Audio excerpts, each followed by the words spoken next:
Fast, Kate! Run! Afraid to go in the water? It's not because of Jaws, it's because you're a wuss and your name is Kate. This isn't happening!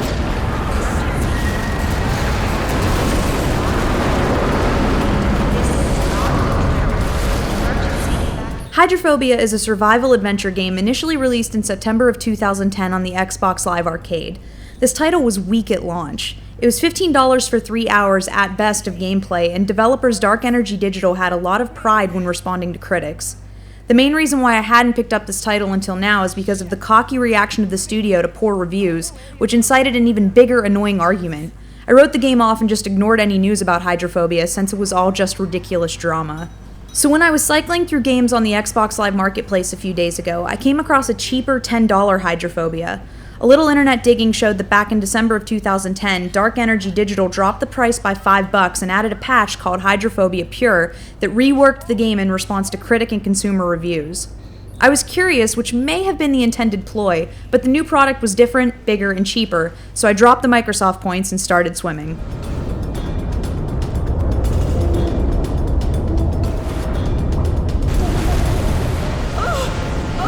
Hydrophobia is an episodic game, with this being the first and currently only in the series. The title is about a terrorist organization looking to solve overpopulation by murdering loads of people. You play as Kate, a systems engineer who seems to be the only one capable of or interested in fighting these bad guys. Hydrophobia has 3 acts and it took me about 2 hours to beat, but I don't really feel resolution to the current episode or have any idea where the game is going, and not in that lost cliffhanger kind of way. When I think about episodic adventures, Sam & Max and Tales of Monkey Island come to mind. Yes, the core gameplay elements are totally different, but each episode of Sam & Max wrapped itself up while continuing the larger storyline. Instead, with Hydrophobia, we just get to be continued, and quite abruptly, might I add.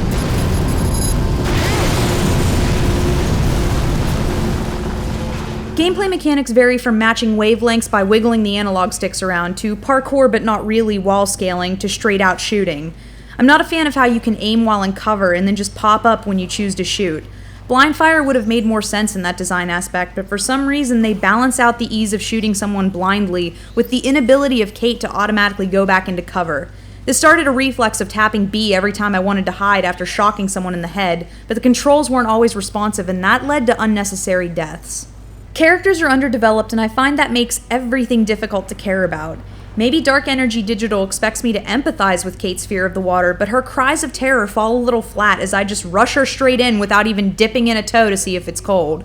It's not right to design just with hope in mind. Developers have to create a storyline that forces the player into feeling and acting a certain way that contributes to the overall plan, not just hope they slow down and feel the character's fear.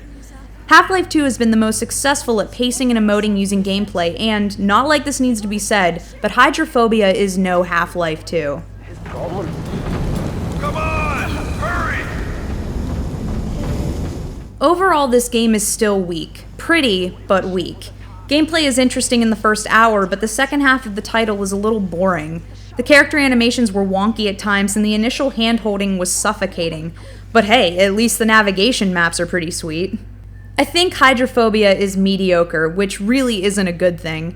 Even after reworked levels, a price drop, and attentiveness to criticism, gamers will probably still feel like they've paid for the chance to interact with in-game water.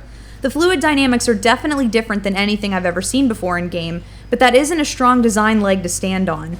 Environments are definitely interactive. Unfortunately, the pacing of the story seems to push past all of these little details. This is a take it or leave it game. If you're curious, download the trial and give it a shot. If you already have your doubts, just save your $10 and do something more productive with the money. Like, buy $10 worth of plungers.